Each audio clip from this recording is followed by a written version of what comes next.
Hey guys, welcome back to my channel. আজ চলে এসেছি আরও একটি নিউ চাইনিজ ড্রামা নিয়ে, যেখানে স্কুল লাইফের একটা অ্যামেজিং লাভ স্টোরি রয়েছে। তো ড্রামার শুরুতে আমরা দেখতে পাই আমাদের ফিমেল লিড সুজিনকে। সে বলতে থাকে সাল 2007 চলছে, আর এখন আমার বাবার শরীরটাও খুব একটা ভালো নেই। এমনকি আমাদের পরিবারের এখন টাকা পয়সারও খুব অভাব চলছে। কিন্তু যেমনটা সমস্ত বাবা মাই চায় তাদের সন্তানদের ভালোভাবে পড়াশোনা করাতে, এই কারণেই আমার বাবা মাও তাদের সমস্ত জমানো টাকা পয়সা দিয়ে আমাকে খুব বড় একটা হাই স্কুলে ভর্তি করে দিয়েছে, যাতে করে আমি ভালোভাবে পড়াশুনো করে একটা ভালো চাকরি পাই, আর তারপর থেকে আমাকে যেন কোনো অভাবের সম্মুখীন না হতে হয়। এরপর আমরা দেখি সে বাসে করে স্কুলের দিকেই যাচ্ছিল, আর ফাইনালি সে স্কুলে পৌঁছেও যায়। আর তখনই একটা ছেলে, যে কিনা একটা দামি বাইকে করে আসছিল, সে নিচে পড়ে থাকা একটা পাইপের ওপর থেকে তার বাইকটাকে নিয়ে যায়, যাতে করে পাইপের জল ছিটকে এসে সুজিনের গায়ে পড়ে। আর এই ছেলেটি হলো আমাদের ড্রামার মেন লিড, তার নাম হলো সেন। সে খুব বড়লোক বাড়ি থেকে বিলং করে, এমনকি সে পড়াশুনোতেও একদম ফার্স্ট ক্লাস ছিল। স্কুলের সমস্ত খেলাধুলোতে সে সবসময় টপে থাকতো, আর তাকে দেখতে তো হ্যান্ডসাম ছিলই। এই সমস্ত কারণে স্কুলের বেশিরভাগ মেয়েরাই তার পেছনে লেগে থাক। তাদের মধ্যে অনেকেই তাকে প্রপোজও করেছে, কিন্তু সে সবাইকে রিজেক্ট করে দিয়েছে। স্কুলে সেনের বেস্ট ফ্রেন্ড ছিল যাও, আর তারই সাথে তার আরো দুজন ফ্রেন্ড ছিল, মিয়া এবং স্টিভেন। ঠিক তেমন ভাবেই সুজেন যখন ফার্স্ট দিন ক্লাসে যায়, তখন তার মুয়ের সাথে দেখা হয় এবং তাদের ফ্রেন্ডশিপ হয়ে যায়। এরপর সুজেন তার সিটে গিয়ে বসে, আর তার পেছনের সিটটা ছিল সেনের। এরপর একদিন মিয়া ক্লাসের সবাইকে তাদের এক্সাম পেপার দিচ্ছিল। সেন এবারও ভালো রেজাল্ট করে, আর প্রত্যেকবারের মতন সুজেন এবারও খুব কম নাম্বার পেয়েছিল। এটা দেখে যাও তাকে নিয়ে মজা করতে থাকে, আর সুজেনের এই ব্যাপারটা খুব খারাপ লাগে। তাই সে তার নোটস দিয়ে সুজেনকে তার পড়াশোনায় হেল্প করতে চায়, কিন্তু সুজেন তাকে না বলে দেয়। এই বলে সে সেখান থেকে উঠে চলে যাচ্ছিল, কিন্তু সেন তার বইটা তার থেকে কেড়ে নেয়, আর সেটা নিয়ে খেলা করতে থাকে। তখনই বইটির ভেতর থেকে সুজেনের কিছু পার্সোনাল জিনিস নিচে পড়ে যায়। সেটা দেখে সে অনেক এম্বারাস ফিল করে। এই কারণেই সে রেগে গিয়ে সেনকে একটা চড় বসিয়ে দেয়, আর সে তার বইটা না নিয়েই সেখান থেকে চলে যায়। পরের দিন সেন তাকে নানাভাবে তার বইটা ফেরত দেওয়ার চেষ্টা করছিল। সে তাকে অনেক ডিস্টার্ব করছিল, আর পা দিয়ে তার বেঞ্চটা ঠেলছিল। এতে করে সুজেন রেগে যায়। সে তার বেঞ্চটা সেনের পায়ের ওপরে তুলে দেয়। সেন অনেক ব্যথা পায়, আর সে তাকে ডিস্টার্ব করা বন্ধ করে। এখন আমরা দেখি সুজেন মুয়ের সাথে কোথাও যাচ্ছিল, তখনই তাদের সামনে থেকে সেন খোঁড়াতে খোঁড়াতে আসে, আর তার সাথে যাও ছিল। যাও সুজেনকে বলে ওর আজ যা হয়েছে তার জন্য তুমিই দায়ী, তাই ওর ট্রিটমেন্টের সমস্ত খরচা তুমিই দেবে। আমি ওকে এখন হসপিটালে নিয়ে যাব। এটা শুনে সুজেন তার এটিএম কার্ডটা ওদেরকে দিয়ে দেয়, আর সেখান থেকে চলে যায়। এরপরেই আমরা জানতে পারি সুজেনের সাথে কথা বলানোর জন্য যাও সেনকে এই সমস্ত নাটকগুলো করতে বলেছিল। এরপর তারা এটিএম কার্ডটা নিয়ে ক্যান্টিনে যায়, আর যাও সেখানে সবাইকে বলে তোমাদের যার যেটা খেতে ইচ্ছে করছে সেটা অর্ডার করো, আর বিল পে করব আমি। আর এইভাবেই তারা সুজেনের অ্যাকাউন্টের সমস্ত টাকাই শেষ করে দেয়। আর তখনই সেখানে মু আসে। সে এসে তাদেরকে বলে তোমরা সুজেনের সমস্ত টাকাই শেষ করে দিয়েছো, বাহ ভালো, কিন্তু তোমরা এটা কি জানো ও কতটা পরিশ্রম করে এই টাকাগুলো জমিয়েছিল শুধুমাত্র হোস্টেলের ফিস দেওয়ার জন্য? কিন্তু তোমরা কয়েক মিনিটেই তার পুরো অ্যাকাউন্ট খালি করে দিয়েছো।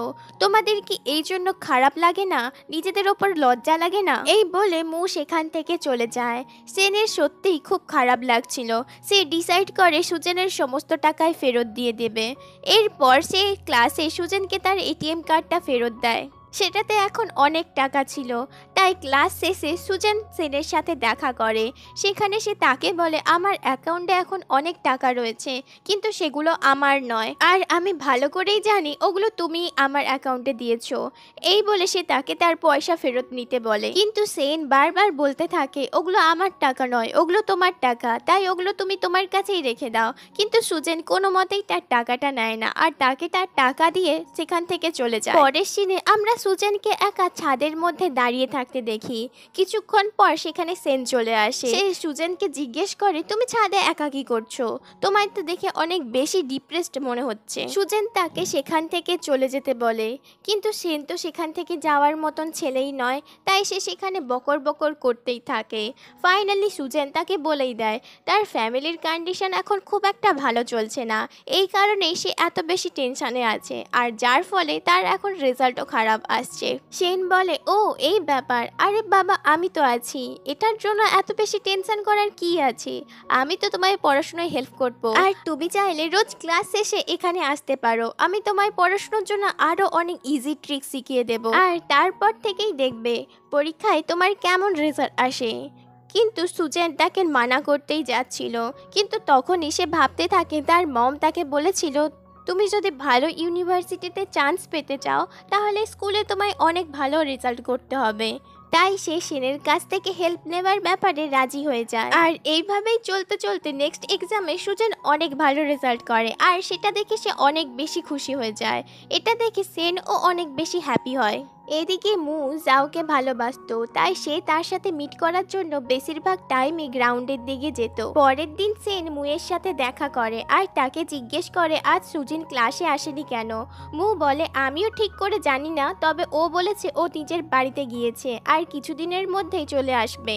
পরের দিনও সুজিন ক্লাসে অ্যাবসেন্ট ছিল। তারপরের দিন সুজিনের সিটের মধ্যে মু এসে বসে, তাই সেন তাকে জিজ্ঞেস করে, তুমি এখানে কি করছো? সুজিন কি আজও ক্লাসে আসবে না? মু তাকে বলে সুজিন অলরেডি হোস্টেলে চলে এসেছে, কিন্তু আজ সে ক্লাসে কেন আসেনি সেটা সে জানে না। এটা শুনে সেন হোস্টেলের দিকে যায় সুজিনের সাথে দেখা করার জন্য, আর তাকে বারবার ধরে এটাই বলছিল, তুমি আজ স্কুল যাওনি কেন, আর এতদিন তুমি ছুটিই বা নিয়েছিলে কেন?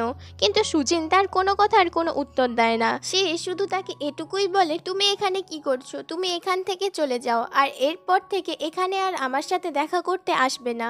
কিন্তু সেন তো তাকে ছাড়ছিল না, সে বারবার করে তার সাথে জোরাজুরি করতেই থাকে। আর তখনই সে সুজিনের হাতে একটা ব্ল্যাক কার্ড দেখতে পায়। এর মানে ছিল সুজেনের ড্যাড মারা গিয়েছে, আর এটা সেনও বুঝে যায়, তাই সে তাকে আর কোনো কথাই বলে না। সুজেন তাকে বলে, তুমি এখান থেকে চলে যাও। সে সেখান থেকে বেরিয়ে আসে, আর তার ড্যাডের কথা ভেবে সে অনেক কান্না করছিল। সেন এই সমস্ত কিছু দেখে তাকে একলা ছেড়ে দেয়। এইভাবে অনেকগুলো দিন কেটে যায়। এখন আমরা একটা পার্টির সিন দেখতে পাই। আসলে তাদের হাই স্কুলের পড়াশুনো শেষ হয়ে যাচ্ছিল, তাই একটা ফেয়ারওয়েলের ব্যবস্থা করা হয়েছিল। সেখানে তাদের সমস্ত ক্লাসমেটরাই উপস্থিত ছিল, সেখানে সেনও উপস্থিত ছিল। সে সুজিনকে দেখে ভাবছিল, এতদিন আমি ওর সাথে কথা না বলে অনেক বড় ভুল করে ফেলেছি, তাই আজ আমার ওর কাছে সরি চাওয়া উচিত আর ওর সাথে কথা বলা উচিত। অন্যদিকে সুজেনও ভাবছিল সেন হয়তো তার সাথে কথা বলতে আসবে। এরপর সেন সুজেনের কাছে গিয়ে তাকে জিজ্ঞেস করে, তুমি কি আমার সাথে ডান্স করবে?